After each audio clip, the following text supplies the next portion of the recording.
Alain, propos d'un Normand. Parents et maîtres. Chacun sait que les parents instruisent assez mal leurs enfants, quand ils veulent s'en mêler. J'ai vu un bon père, qui était aussi un bon violoniste, tomber dans des accès de colère ridicules, et enfin remettre son fils à quelques professeurs moins passionnés. L'amour est sans patience. Peut-être il espère trop. Peut-être la moindre négligence lui apparaît-elle comme une sorte d'insulte.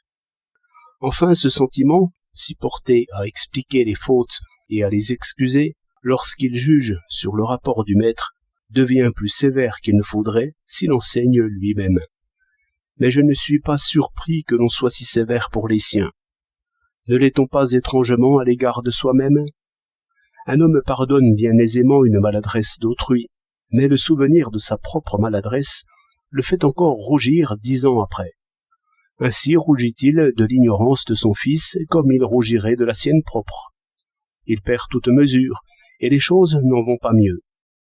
Aristote a dit que le sentiment bientôt tyrannise, et il faut voir les deux côtés. Le père imagine, s'il rencontre la frivolité du jeune âge, que son fils ne l'aime point. Mais l'enfant, lui, comprend encore moins que son père le veuille forcer. Il essaie tous les signes du sentiment. S'il ne réussit point, le voilà au désespoir.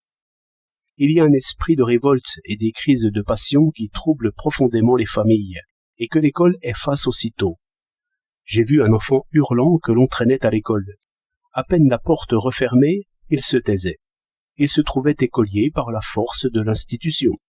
C'est qu'un genre d'indifférence qui, pour le maître de métier, agit fort promptement comme un climat.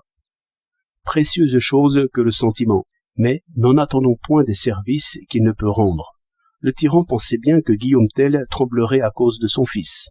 Or, celui qui explique est comme un tireur d'arc.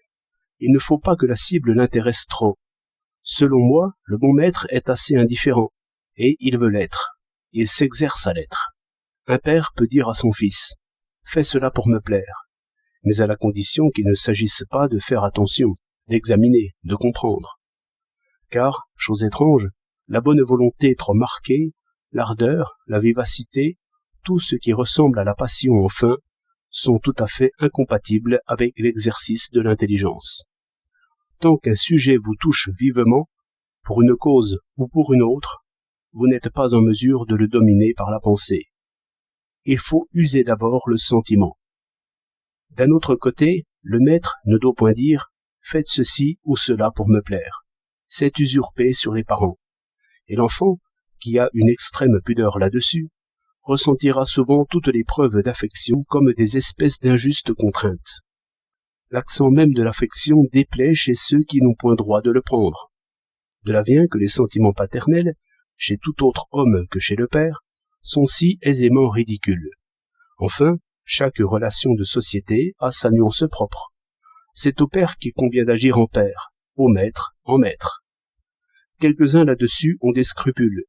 Un père craint de trop aimer. Un maître s'exerce à aimer. Je crois que ces scrupules gâtent tout.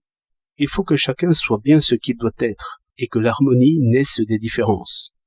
La force de l'affection, quand elle demande, c'est qu'elle pardonnera tout. Au contraire, l'autorité ne peut que s'affaiblir à vouloir deviner les pensées et provoquer les sentiments. Car si elle feint d'aimer, elle est odieuse, et si elle aime réellement, elle est sans puissance. J'ai observé, et cela est connu de ceux qui ont appris le métier, que, dès que l'enfant se découvre le pouvoir d'affliger réellement le maître par sa paresse ou sa frivolité, aussitôt il en abuse. Autant que je sais, le désordre suit promptement, dès qu'une bonté de cœur se montre. Enfin, l'école n'est nullement une grande famille. À l'école se montre la justice, qui se passe d'aimer, et qui n'a pas à pardonner, parce qu'elle n'est jamais réellement offensée. La force du maître, quand il blâme, c'est que l'instant d'après, il n'y pensera plus, et l'enfant le sait très bien. Ainsi, la punition ne retombe pas sur celui qui l'inflige, au lieu que le père se punit lui-même par son fils. 4 juin 1914.